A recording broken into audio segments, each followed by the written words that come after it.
حضور نبی کریم صلی اللہ علیہ وآلہ وسلم نے جتنے غزوات کی سپہ سالاری فرمائی ان میں حضرت عمر فاروق رضی اللہ تعالیٰ عنہ بھی آپ کے شانہ بشانہ رہے، اور حضور علیہ السلام نے ارشاد فرمایا کہ عمر وہ ہے کہ جس کے سائے سے شیطان بھی بھاگ جاتا ہے، اور آپ نے فرمایا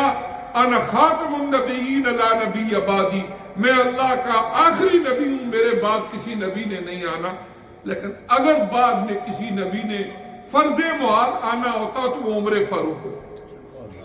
تو حضرت عمر فاروق رضی اللہ تعالیٰ عنہ نے بھی اسلام قبول کرنے کے بعد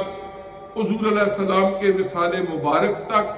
پھر آپ کے وصال مبارک کے بعد 2.5 ایئرز کا جو عرصہ حضرت ابوبکر صدیق رضی اللہ تعالیٰ عنہ کی خلافت کو گزرا، اس میں بھی مشیر بھی رہے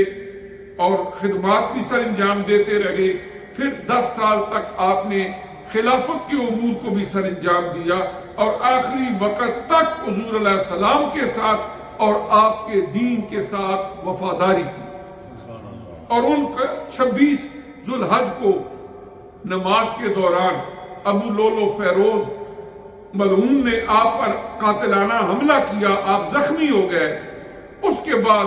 زخموں کی تاب نہ لاتے ہوئے محرم الحرام کی 1 تاریخ کو حضرت عمر فاروق رضی اللہ تعالیٰ عنہ کی شہادت ہوئی۔ حضرت عمر فاروق رضی اللہ تعالیٰ عنہ کا جو 10 سالہ دور خلافت ہے، اس دور خلافت کے اندر آپ نے وہ کارنامے سر انجام دیے کہ اسلامی تاریخ میں ان کو اولیات عمر کہا جاتا ہے۔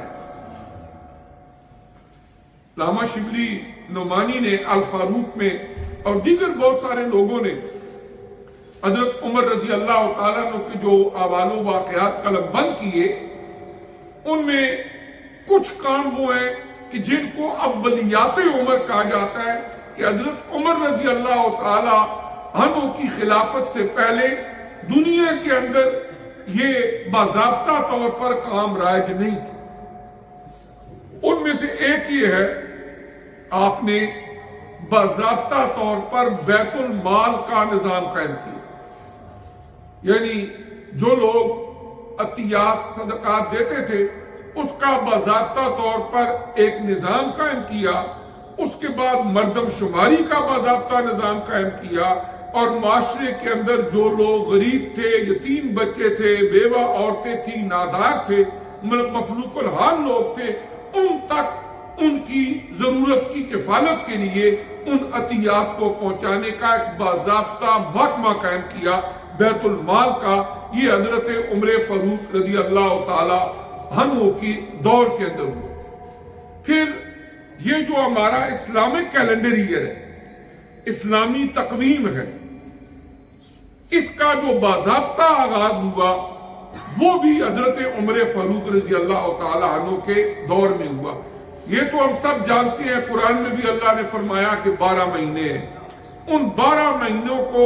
نظم و ضبط کے ساتھ ایک تاریخ کے طور پر جو رائج کیا وہ حضرت عمر رضی اللہ تعالی عنہ نے، اور اس کا آغاز اس ٹرننگ پوائنٹ سے کیا جو حضور علیہ السلام کی زندگی کا ایک عام واقعہ تھا، وہ تھا ہجرت کا واقعہ،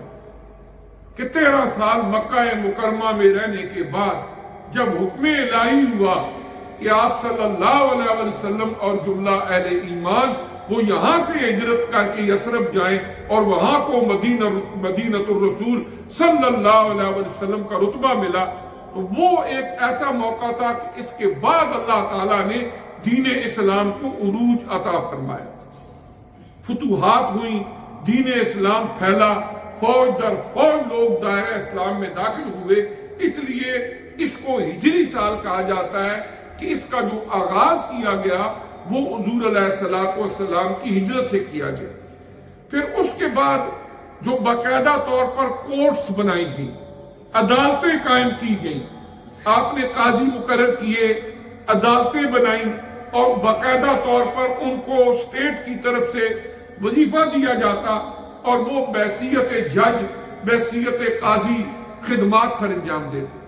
آپ نے اپنے دور میں باضابطہ طور پر فوج بنائی، فوج کی کمانڈ، مختلف عہدے تعینات فرمائے، چھونیاں بنائی فوجیوں کی۔ یہ بھی حضرت عمر فاروق رضی اللہ تعالی عنہ کے دور میں ہوا۔ پھر اس کے بعد یہ ہے کہ جو زرعی نظام تھا،